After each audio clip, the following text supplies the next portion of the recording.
আসসালামু আলাইকুম ওয়া রাহমাতুল্লাহি ওয়া বারাকাতুহু। সুপ্রিয় দর্শক মণ্ডলী, আমি আজকের আপনাদের কাছে আলোচনা করতে চলেছি কোন কোন সময় ওযু করা মুস্তাহাব। আপনারা পাঠ পাঠ করে মনে রাখবেন অথবা প্রয়োজন হলে আপনারা খাতায় লিখে নিতে পারেন নিজেদের মুখস্থ করে নেওয়ার জন্য, যাতে আপনারা এর উপরে আমল করতে পারেন। ওযুর মুস্তাহাব, আপনি যখন রাত্রে ঘুমাতে যাচ্ছেন আপনি ওযুটা করে শুয়ে পড়বেন, এটা ওযু করা মুস্তাহাব। ঘুম থেকে যখন আপনি জেগে উঠছেন তখন ওযু করে নেবেন। কোনো কোনো বর্ণনায় আছে ঘুম থেকে জেগে ওঠার পর ওযু করা সুন্নাত।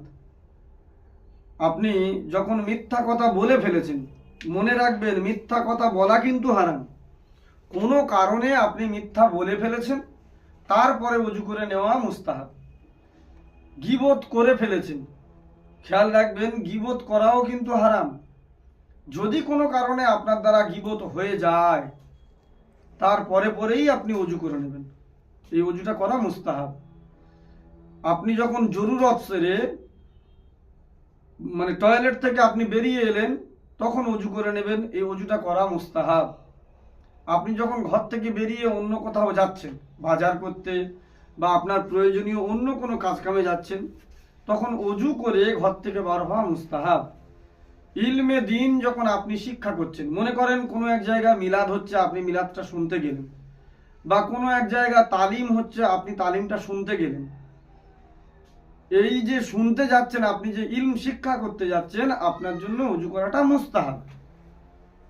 আর যিনি ইলম শিক্ষা দিচ্ছেন, যিনি মুখে বয়ান করছেন, হাদিস পাঠ করে শোনাচ্ছেন বা শরীয়তের অন্য কোনো তালিম তার শ্রোতা মণ্ডলীকে জানাচ্ছেন, তাদের জন্য ওযু করা মুস্তাহাব।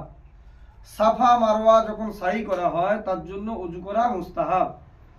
এছাড়াও সর্বদা ওযু অবস্থা থাকা মুস্তাহাব।